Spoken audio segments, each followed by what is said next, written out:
Iran और America के बीच बातचीत से अब तक कोई रास्ता फिलहाल नहीं निकला है, लेकिन इजरायल और अमेरिका के बीच शायद सब कुछ ठीक नहीं चल रहा।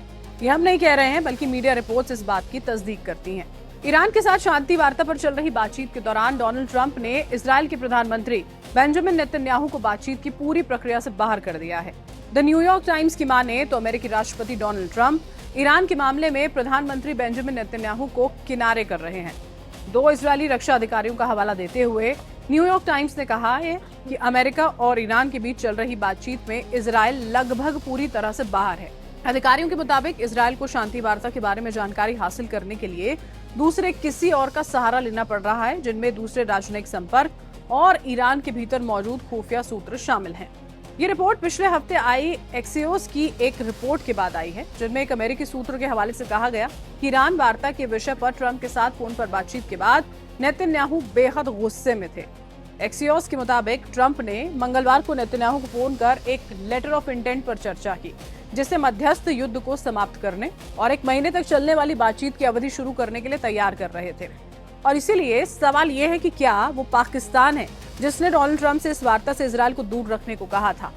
एक्सियोस ने 2 इजरायली सूत्रों के हवाले से बताया कि ईरान के साथ आगे कैसे निपटा जाए, इस पर ट्रंप और नेतन्याहू के बीच साफ तौर पर मतभेद हैं। हालांकि ट्रंप ने बुधवार को पत्रकारों से कहा कि नेतन्याहू वही करेंगे जो मैं उनसे करवाना चाहता हूं, और साथ ही ये भी कहा कि इजरायल के प्रधानमंत्री बहुत अच्छे इंसान हैं।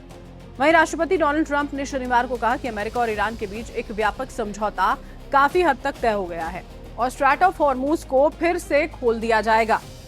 ट्रंप ने ट्रूथ सोशल पर लिखा कि एक समझौता काफी हद तक तय हो चुका है, जिसे अमेरिका, ईरान और कई अन्य देशों के बीच में अंतिम रूप दिया जाना बाकी है। वहीं ईरान की सरकारी समाचार एजेंसी फार्स ने ट्रंप के इस बयान पर असहमति जताई और कहा कि अमेरिका और ईरान के बीच हुए प्रस्ताव के ताजा मसौदे के मुताबिक हॉर्मूज स्ट्रैट ईरान के ही नियंत्रण में रहेगा। इस समझौते से ईरान की कुछ ऐसी संपत्तियां अनफ्रीज हो जाएंगी जो ईरान के बाहर के बैंकों में जमा हैं, और इससे ईरान के परमाणु कार्यक्रम से जुड़े बाकी बचे विवादित मुद्दों को सुलझाने के लिए चल रही बातचीत के लिए कम से कम 30 दिनों की जो समय सीमा है वो भी शुरू हो जाएगी। इन मुद्दों में ये भी शामिल है कि तेहरान के पास जमा लगभग हथियार ग्रेड यूरेनियम के भंडार का क्या होगा। ट्रंप ने कहा कि अंतिम विवरण अभी भी तय किए जा रहे हैं और ये संभव है कि इस मेमो के कुछ पहलुओं में बदलाव हो सकता है। वहीं पाकिस्तान के प्रधानमंत्री शहबाज शरीफ ने रविवार की सुबह एक्स पर ट्रंप को शांति स्थापित करने के लिए उनके असाधारण प्रयासों के लिए बधाई दी, लेकिन उन्होंने किसी समझौते या स्ट्रैट ऑफ हॉर्मूज का कोई जिक्र किया नहीं। दोनों देशों के बीच में अभी परमाणु मुद्दे पर अंतिम सहमति बनी नहीं है। ड्राफ्ट समझौते में ईरान ने यह भरोसा देने की बात कही है कि वो परमाणु हथियार बनाएगा नहीं, साथ ही यूरेनियम संवर्धन यानी कि एनरिचमेंट प्रोग्राम को सीमित करने और ज्यादा संवर्धित यूरेनियम के भंडार को हटाने पर भी बातचीत होगी।